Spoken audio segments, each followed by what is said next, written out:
Friends, मैं हूँ हिमांचल और हर माँ की अपनी कहानी होती है और हर कहानी में छिपे होते हैं अनंत सबक। और आज मैं आपको ऐसे ही 5 माँ की कहानियों के सबक बताने वाला हूँ। जैन स्टैनफोर्ड। बेटे की स्मृति को जिंदा रखने की जिद ने एक महान यूनिवर्सिटी को जन्म दिया। यह बात सन 1880 की है, जब जैन स्टैनफोर्ड के लिए सब कुछ अच्छा चल रहा था। वह कैलिफोर्निया के पूर्व गवर्नर लीलैंड स्टैनफोर्ड की पत्नी थी। उनका एक बेटा था जिसका नाम उन्होंने लीलैंड जूनियर रखा था। लेकिन सन 1884 में 15 साल की उम्र में बच्चे की मृत्यु हो गई। पुत्र की अकाल मृत्यु ने माता पिता को तोड़कर रख दिया। सन 1891 में शोक संतप्त माता पिता के बेटे की स्मृति में स्टैनफोर्ड यूनिवर्सिटी खोली गई। लेकिन कुछ ही समय बाद जेन की पति लीलैंड सीनियर की मृत्यु हो गई। उसी के दौरान सरकार ने ऋण की वसूली के लिए उनकी संपत्ति का बड़ा हिस्सा फ्रीज कर दिया। लेकिन उनके लिए अपने दुखों से भी महत्वपूर्ण था बेटे की स्मृति में शुरू किए गए संस्थान को बचाए रखना। उन्होंने अपनी विशालकाय कोठी को किराए पर दे दिया और खुद एक कमरे में मकान में रहने लगी। अंततः 5 साल बाद सरकार ने उनकी फ्रीज संपत्ति को फ्री कर दिया और इस तरह दुनिया की शीर्ष यूनिवर्सिटी अस्तित्व में आई। और दोस्तों, इस कहानी का सबक, समय समय पर संकट आएंगे, माँ उन संकटों का धैर्य के साथ सामना करना सिखाती है। Madam Curie. माँ के परिश्रम से प्रेरणा पाकर बेटी ने भी नोबेल हासिल कर लिया। पोलैंड की महान वैज्ञानिक मैडम क्यूरी एक ऐसी महिला थी जिन्हें नोबेल मिला था। लेकिन उनकी इससे भी बड़ी उपलब्धि है कि माँ के तौर पर अपनी बेटी को भी अवार्ड जीतने के लिए प्रेरित करना। उनकी बेटी आयरन जूलियट क्यूरी भी नोबेल पुरस्कार जीत सकी। बतौर माँ, मैरी की मुख्य भूमिका शुरू होती है साल 1906 में, जब उनके पति की हादसे में मौत हो जाती है। उस समय आयरन 9 साल की थी। आयरन ने अपना नोबेल अपनी माँ को समर्पित करते हुए कहा, मेरी माँ ने मुझे एक चीज़ सिखाई, काम के प्रति कमिटमेंट और कठिन मेहनत। वे दोपहर में हमारी देखरेख करती थीं और रात के समय काम। वे सोती कब थी, सालों से हमें कभी पता नहीं चला। दोस्तों, इस कहानी का मॉरल है, जो भी काम करो उसे पूरी तन्मयता के साथ करो। माँ लक्ष्य को साधना सिखाती हैं। नैनी एडिसन, जिन्होंने अपने मंदबुद्धि बालक थॉमस अल्फा एडिसन, जिसे स्कूल से निकाल दिया गया था, को एक महान वैज्ञानिक बना दिया। बल्ब के आविष्कारक और 1000 से भी अधिक पेटेंट अपने नाम करने वाले थॉमस अल्फा एडिसन को अगर आज हम एक महान वैज्ञानिक के तौर पर याद करते हैं, तो उसमें सबसे बड़ी भूमिका उनकी माँ नैन्सी मैथ्यू एडिसन की है। थॉमसन जब प्राइमरी स्कूल में पढ़ते थे, उन्हीं दिनों में उनकी टीचर ने उन्हें एक बंद लिफाफे में एक चिट्ठी दी और कहा कि इसे लेकर अपनी माँ को देना। थॉमस ने ऐसा ही किया। उस चिट्ठी को पढ़ते पढ़ते माँ की आंखों में आंसू बहने लगे थे और थॉमस ने पूछा कि माँ, इसमें ऐसा क्या लिखा है कि आप रो पड़ी? तो थॉमस की माँ ने कहा कि ये खुशी के आंसू हैं। इसमें लिखा है कि आपका बेटा बहुत होशियार है। हमारी स्कूल की शिक्षकों का इतना स्तर नहीं है कि वे आपके बेटे को पढ़ा सकें, इसलिए इसे आप स्वयं ही पढ़ाएं। यह सुनकर बालक थॉमस इतने खुश हुए कि दुगने उत्साह से घर में अपनी माँ से ही पढ़ने लगे और सीखने लगे, जो स्वयं भी एक शिक्षिका थीं। कई साल बीत गए। घर पर तैयार हुए बुनियाद पर थॉमस अल्फा आगे बढ़ते गए और एक महान वैज्ञानिक के रूप में अपना नाम स्थापित कर चुके हैं। सैकड़ों पेटेंट अपने नाम कर चुके हैं। इस बीच उनकी माँ भी उन्हें छोड़कर दुनिया से जा चुकी थी। एक दिन घर में कुछ पुरानी चीजें ढूंढते हुए उन्हें अलमारी में वही पत्र मिला जो सालों पहले स्कूल में उनकी माँ के लिए दिया गया था। वह पढ़ने लगे।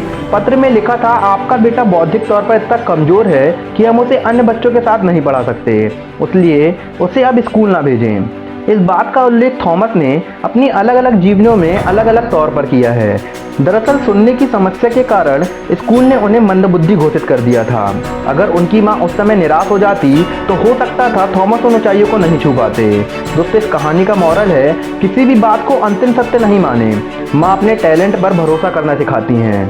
सुधा मूर्ति, जिन्होंने दूसरों के बच्चों का भी ख्याल रखना व कभी पैसों पर घमंड नहीं करना सिखाया।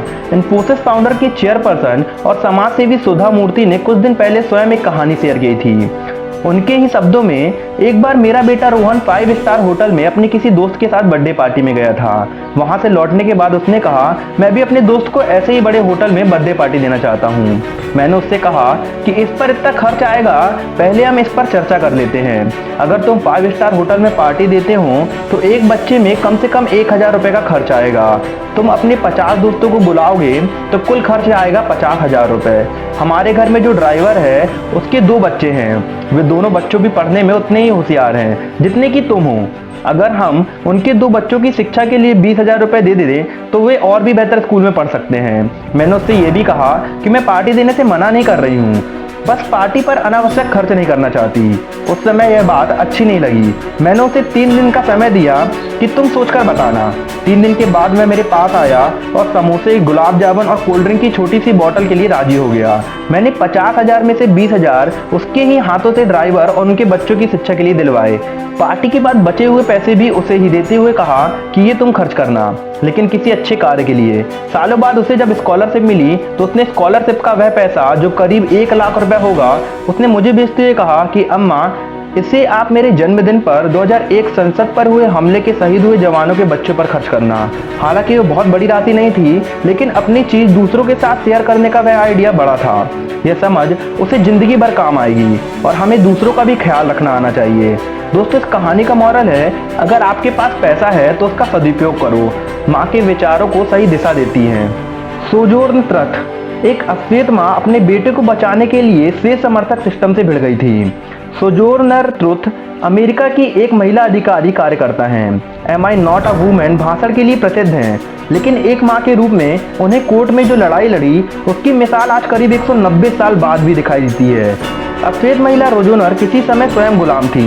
वे एक दिन अपनी दास्ता से बंधन छुड़ाकर भाग गईं, लेकिन उनका 5 साल का बेटा उनके श्वेत मालिक के ही कब्जे में रह गया।